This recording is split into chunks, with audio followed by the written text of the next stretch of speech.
Okay, just a quick and easy lesson here.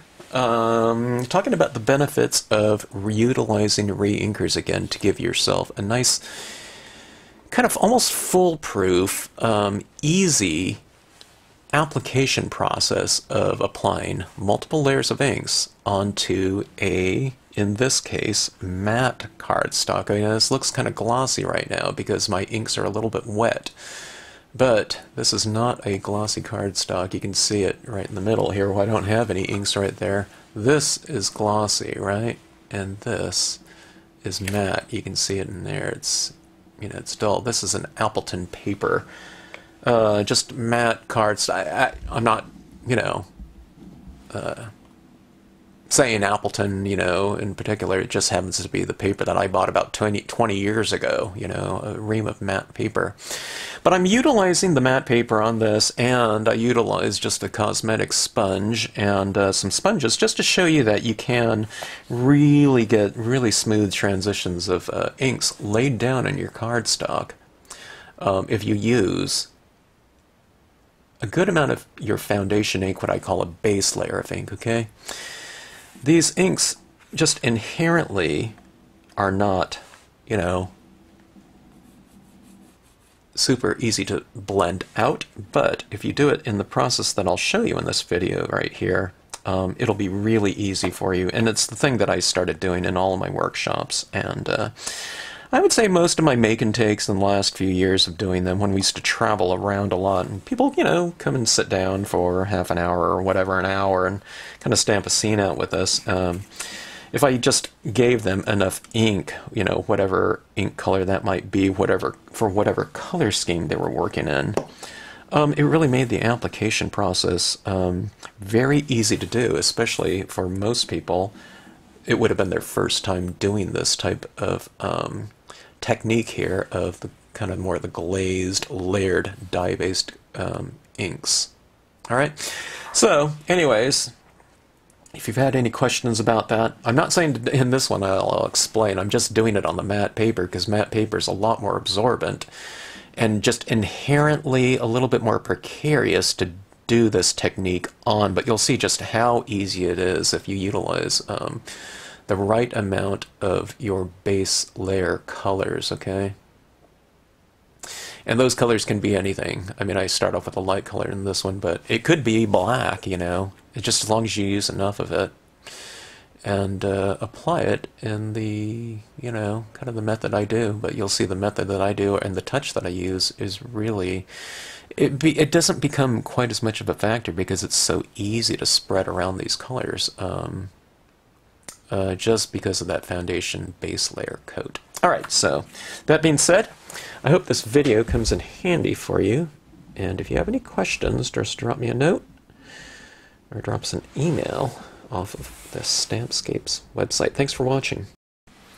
Okay, this is a video that I've thought about doing for quite some time now, and I thought I would do it now. A question has come up on the Facebook group as far as the application of colors to a piece of paper and having it come out in a nice smooth transition, a smooth application of dye-based inks on glossy cardstock in particular.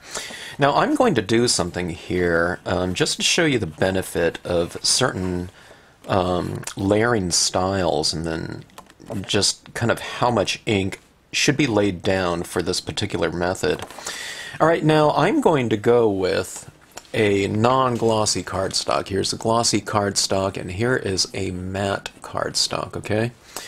It's Appleton papers or something like that. I have no idea about it. I just went to the paper store one time 20 years ago. I still have the ream of it, you know, some pieces left, and I just like the feel of it. Alright?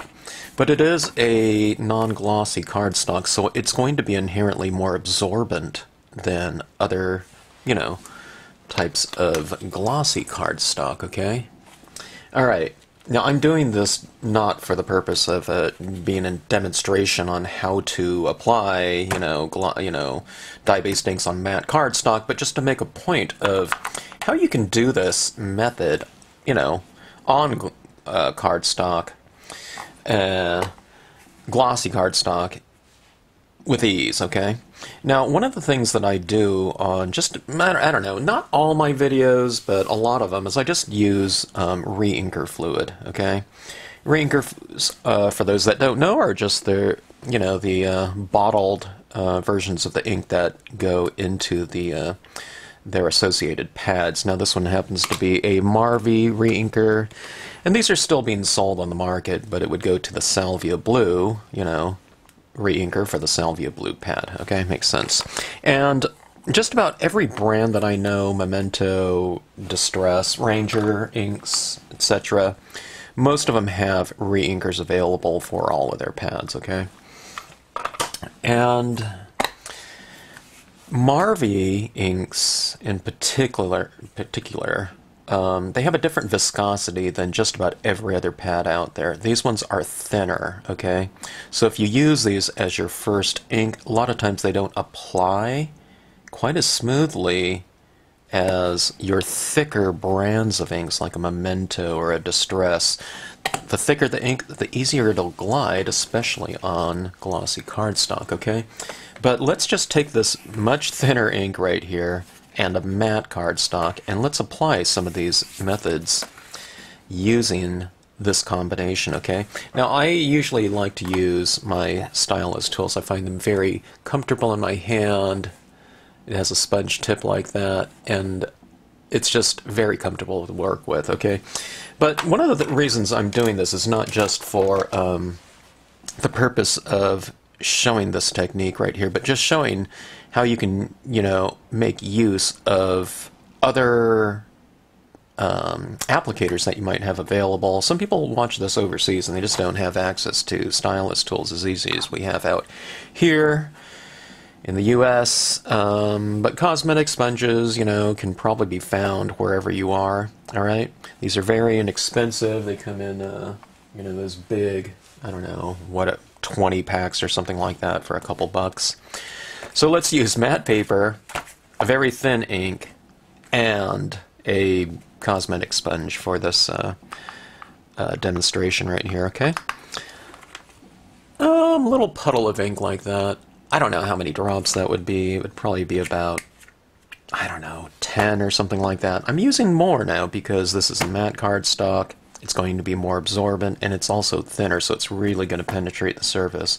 If I'm going with a, you know, a Ranger Industries ink that's a lot thicker in viscosity, slippery, or Memento, and I'm going on glossy cardstock, I would probably use like 5 drops or something like that, 5 or 6 drops. And that would pretty much do it. But let's go with this thinner one. I might need to use a little bit more. I haven't done this on matte paper in a very long time. But let's just give it a try here, okay? Alright, so I'm just taking it all up. You want to get, you know, all ink in your sponges. If you're using the Stylus tool, just sop it right up. Okay, now you don't want it just absolutely saturated from, you know, surface to, you know, the throughout when it comes to a Stylus tool, but you want it, you know, pretty, you know, decently absorbed into the sponge, you know, for a good amount of it. All right, now let's say I'm doing a, I'm going to just do this on a blank piece of paper, but like on something like this, it's been applied. Inks have been applied all around the perimeter. This is my last video if you want to watch that one, but this Milky Way stamp right here, you know, pretty much fills up that entire area, but I've added a lot of tone all the way around. Now, just to make it easier to see what's going on, I'm going to do this without a scene on it right now, just so you can see the color application process, okay? Alright, so I'm taking it on here, and I'm using a light touch. And see how easily it spreads? It's not, you know, globbing up on me or something like that. It is giving me kind of an interesting texture, though. It's just the paper that I'm working with. Alright? Taking it down like this. Alright. Now, usually what's going on in my scenes is I leave some areas light, or lighter, and some areas are darker. Alright? So I give it a good varied surface. And I'll stamp some scene on this after I'm done, but I want you to be able to see the process right here. Alright? Now see how this is just kind of gliding over? This is kind of awkward too with this piece right here, but we can do it still. I'm a firm believer in kind of making use of kind of anything that you can get a hold of that might suit your purposes, you know, paintbrushes from a hardware store, whatever. Okay? Alright. So go with something like that. Now notice that re-inker fluid, it really gives me a lot of coverage too, right? See that right there? See how shiny it is now? It's because the ink's wet. I mean, when that dries, it's not going to be as reflective as that. But that gives, might give you a good idea of how much to use. Now watch this. Now see, I won't get any marks on this if I go like that, right? Because I can just blend it out. And that's why I'm using so much color. And that's what most people don't do. And it's completely understandable too, because in just about every other form of stamping, what we're doing is we're stamping it out and we're coloring something in. Now the more ink that you put down on somewhere, it really doesn't get any darker than the color that you're utilizing. In this case, it happens to be the salvia blue. So I can put 20 layers of salvia blue on here, and it won't get any darker than that, okay? But what we're doing with this base coat right here is we're not just applying it and coloring something in. What we're doing is we're kind of saturating the surface of this. It's getting absorbed into the pulp of the paper, and we're kind of building up somewhat of a super saturation, especially in the wettest of areas, okay? Maybe not super saturated where it just can't take anything else, but we're filling, we're I don't know, moistening, the paper and the pulp as well, so that it builds up kind of this layer of ink on the surface like that. You can see in the matte area where I didn't do it, there's no shine, right? Because there's no ink built up there. So you can kind of see how much is on there. Alright? Now you won't have to use that amount of ink with every color that you use. You're just doing it with the first coat. Let's go with this Memento Bahama Blue now. Okay. And let's apply that in. Let me show you what I'm going to do. If I go like that, it's real blocky-like, right? But because I've applied enough of that first color down, it glides on and blends in easy. So even if I use the worst technique like that, okay, look what happens. No big deal, right? Because I have enough of that base layer color, and because the pulp of the paper is already a little bit saturated, okay? So see, I can just kind of build it up a little bit. Okay, see, this is just getting a little bit darker, a little bit darker. I might have almost put too much ink with that first one, but I don't know, this is kind of an experiment for me too. Okay, because it almost has achieved kind of a super saturation. I'm finding that very little of this is showing, but I also have a lot of that previous re-inker fluid in here too, so maybe that's it. Alright, take that, applying it on.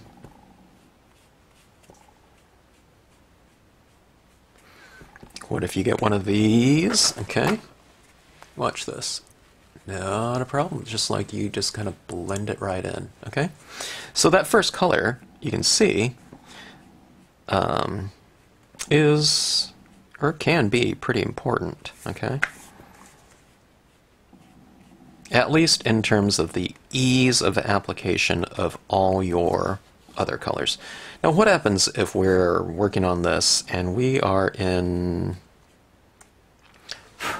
well, there's not too many stampers in Death Valley, but what if you're in Arizona? I'll be out there this weekend. And you're stamping in middle of July or something like that, and it's very arid or something like that. This is going to be drying faster, okay?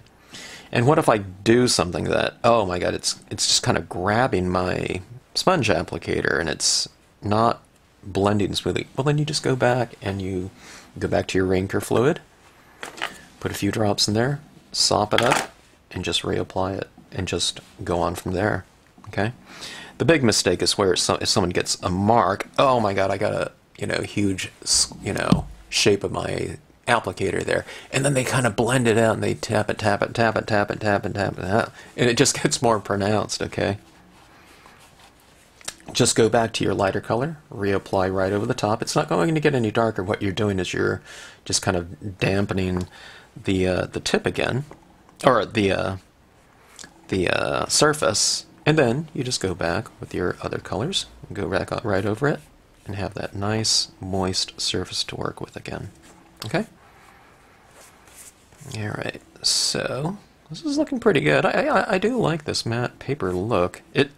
The thing about the matte paper is that sometimes it looks quite different when it dries, so it's kind of easier to tell what you have with glossy paper, because this, while it looks shiny right now because of the wet ink, it will dry, matte, just like the back of it, right? But it does have a good look to it, all right? I wouldn't use like copy paper like this, still use, decent, cardstock. It could be a coated cardstock, I'm not sure. It's just not glossy. And cardstocks are something that, I don't know, most of us have as rubber stampers and crafters and paper crafters. Okay. All right. There is the Memento Bahama Blue. It's somewhat of a, I don't know, medium value blue. Let's move up into a Danube blue. All right, moving up into kind of the more, what navy, royal, I don't know, blue tone. Okay, you can see what that looks like right there. It's a little bit darker.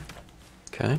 Than the previous, but look how beautifully that spreads onto my scene, onto my card, I should say.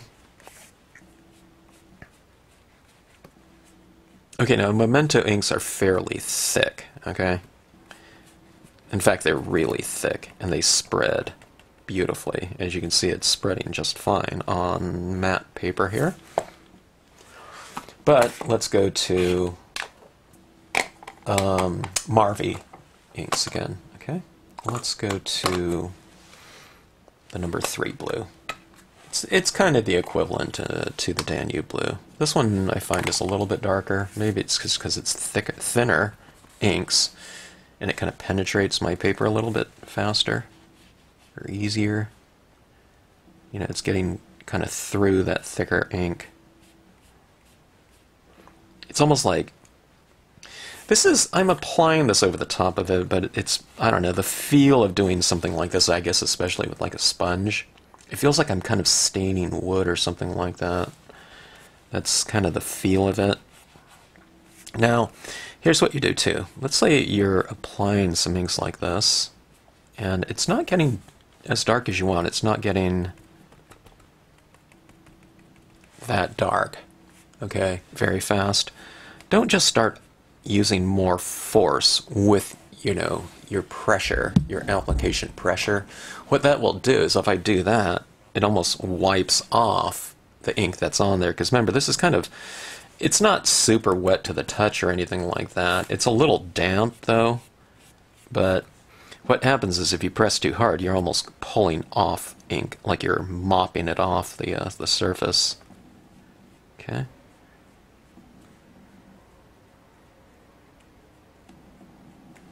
Okay, so here we go. I'm leaving a lot of fingerprints on this. But that's alright.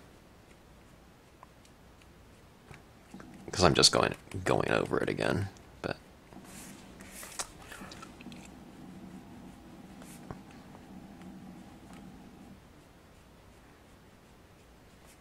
well, I do need to work with kind of the more of these matte surfaces, because if I want to work, have my colored pencil touches on these scenes a little bit more pronounced, or I don't know, maybe utilize things like Conte crayons, stuff like that.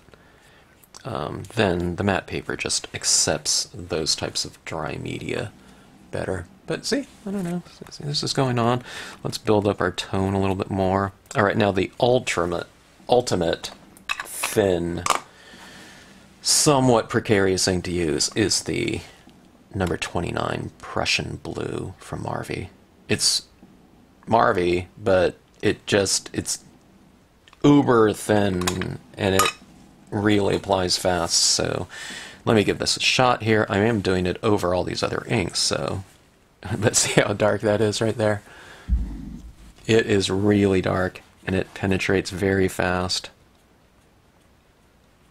Okay, so I'm going to be a little bit more kind of methodical, I guess, about my color application process. Turn your card in the direction that's the most conducive for a nice, easy swipe, okay?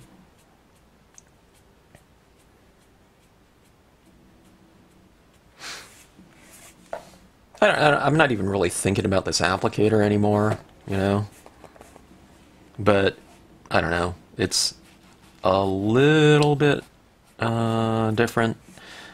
You know, I'm kind of having to press in a little bit more. Just because it's bending as I wipe, it's kind of, you know, bending, you know, one way or another. It's doing this type of thing, and there's, you know, space in there. But I can make do. I can just, you know, hold down a little bit lower and press in a certain area, okay?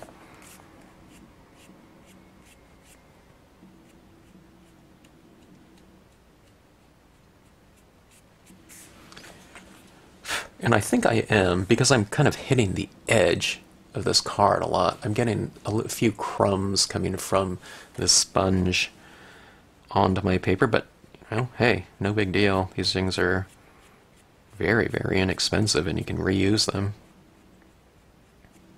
I don't know how many times I can reuse them. I haven't really used these, you know, kind of, you know, extensively over a long period of time. I haven't, you know, I have a bunch of them, though, that I've used, and I don't know, these have been sitting around for, I don't know, my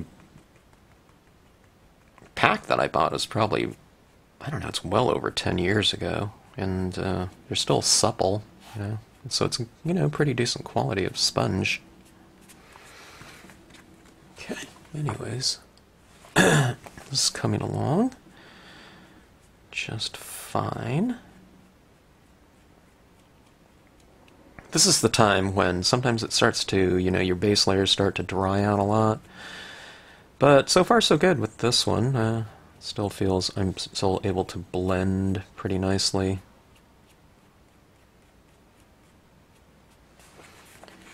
You know, that could be a sky or water or something like that. Alright, now let me do something. Don't do this, though, on yours, but let me just try something, okay? I give it a really harsh, kind of, you know, square edge. Let me see.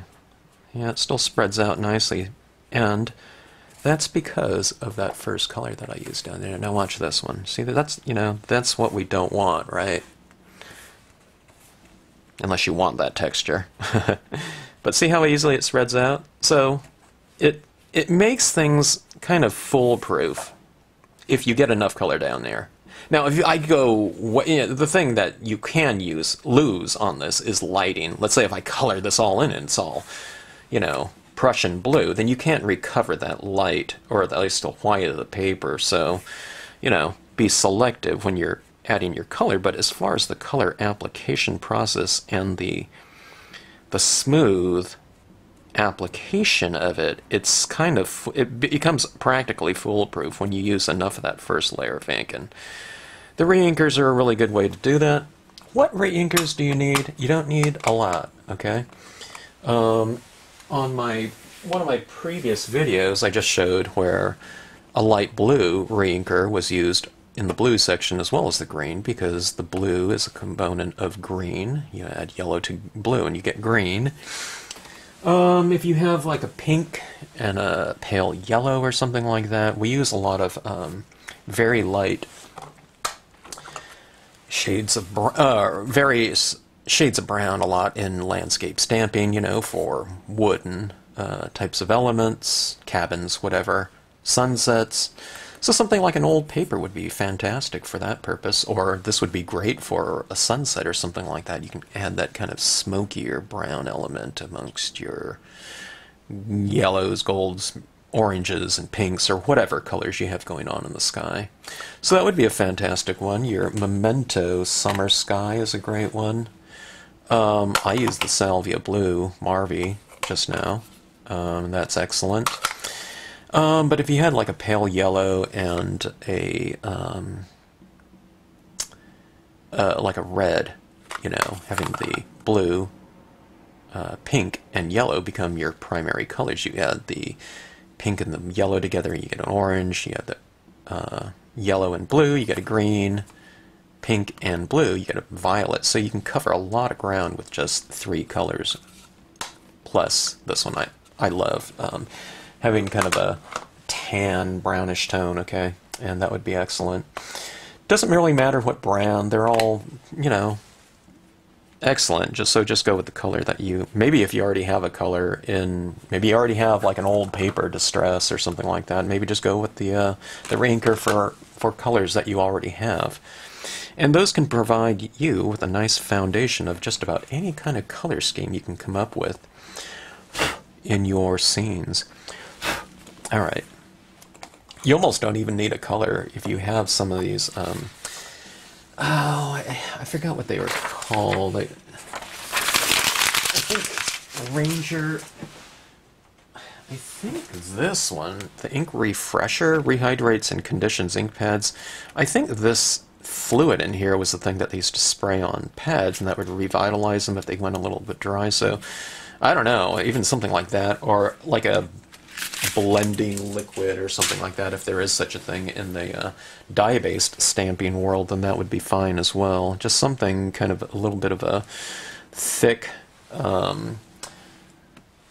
type of medium to apply. All right, now this is just kind of a, you know, just a generic swatch, right? And again, like I said, it's on matte paper, so it was very easy to do, and you can see as I was, you know, purposely putting in like a mark like that. Now see, if I do that on just a dry piece of paper, that's not going anywhere, right? And that would be the same thing for this. Let me take a look at this. Let me put it down like that. See, that's down there, right? That's not going to, you know, that's just, you're stuck with that. But if I do it here, right, it just blends right out because my surface is nice and moist. All right. Now this is starting to dry up, so I was a little bit worried about doing that, but you know, it just comes to show you just how much that pulp is kind of set for me. Okay. So again, that's not getting blended out very easily, you know, because this is on a dry surface right here. So whatever I come up with like that, that is pretty much set. So that's your benefits of having that kind of base foundation layer. But look how beautiful that is. It looks really nice, and that's matte paper too. But like I said, it'll dry in matte. All right, now let's just take a look at a quick impression right here. Here's my Lakeside Cove.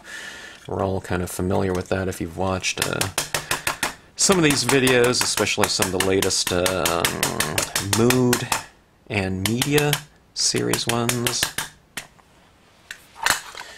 So let's take this and, I don't know, stamp it down. I'll just go right in the middle.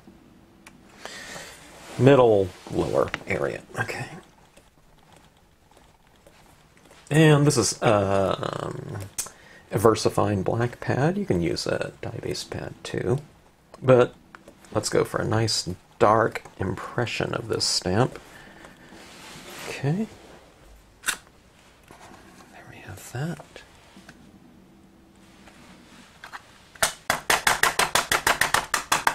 I'm inking up this portion right here, and what we'll do is we'll just overlap the previous impression by maybe about a 1/4 inch or so. And we'll carry that idea out to the edge of the page.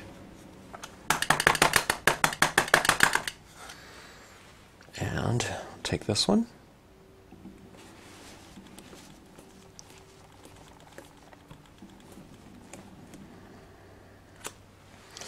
And you have a great foundation for a scene right here.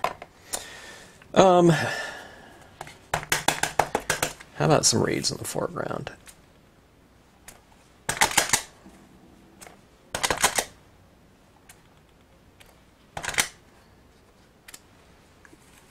Something like that. And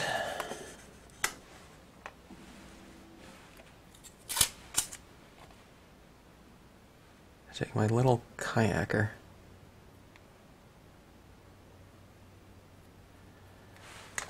Okay.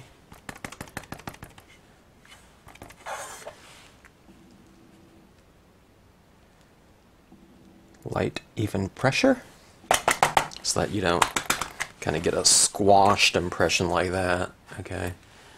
You want a nice crisp one like that.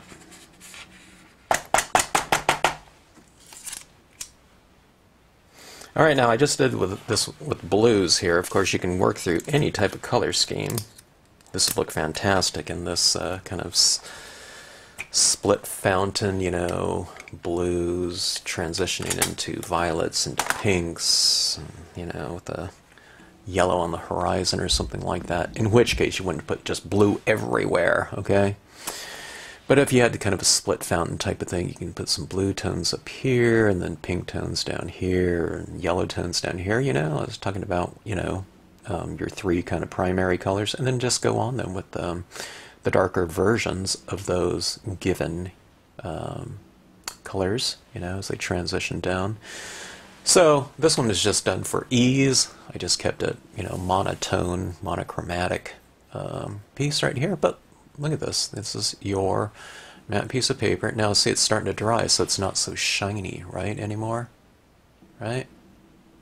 It's a little bit shiny, but you can see how it's kind of dulling out. But look at the vibrancy of it. I mean, it looks pretty good.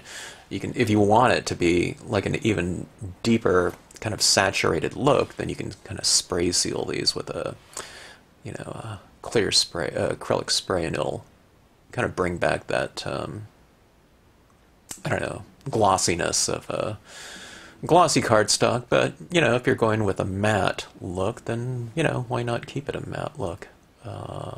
And you can just spray it with a workable fixative or something like that, or just a fixative, you know, non-glossy fixative, and you can have the benefits of the look of a matte piece. But anyways, just to make a point of really, you know, of how much I would highly recommend utilizing reinkers for your first layers. It makes everything else that you put on there so much easier to do. And like I said, you don't need to invest. I think when I've mentioned this, a lot of times people are like, I don't want to buy, you know, 50 reinkers for every one of my colors. No, you don't need that. Base layers could be just a foundation of some kind of just, you know, generic tone. You know, laid down with your primary colors. And if you're going with a green, you don't have to use a green. You can use a blue or a yellow, and then just put your greens or your blue, you know, things over the top of it. So if you have some kind of, you know, you're just rudimentary knowledge of color applications and color blends and what gets to what, you know, you can just have a set of 3 reinker colors. And for me, I would recommend going with kind of a lighter tone, you know, your lighter values of a given hue. So that would be like a light blue, a very light, kind of a duller pink. I wouldn't go with something too hot pink. And, you know, just a kind of a dull yellow or something like that would be good. I don't even think I have a dull kind of reinker fluid in yellow, so I don't know, I don't even utilize that. But there you have it right there. So I hope this video comes in handy for you, and it'll show you what to utilize, you know, depending on, you know, what you have access to. In terms of the supplies in your area, or whatever, online, I guess these days, and, I don't know, little sponges like this, and colors that you might have. I don't think you have, most people don't have like brush markers anymore, but you can even utilize like a sponge thing like this and drag some colors on like this out of a pen, right? See how that blue right there? Okay, so you can do something like that. And you're going to just apply that on like that. Now that happens to be a really beautiful blue right there that they don't have in pad form. It's called manganese blue, and it's so light and bright and just like this crystalline blue color, but look how that really kind of brought that area to life. I'm not going to do it down here over the top of my Versafine because the Versafine is wet. But see, it just kind of blends in really nicely. So it is drying off quite a bit though, so, you know, in terms of that foundation coat in there. So if you're doing that, I mean, just, you know, be careful about your application process, but or your application technique, touch, I guess we can say. But we don't have to worry about touch so much when you utilize those thicker layers of your whatever base coat inks or colors you happen to be working with. So anyways, thanks for watching. Hope this video came in handy for you. I've said that before, but always think of something else to say. So thanks again for tuning into the channel.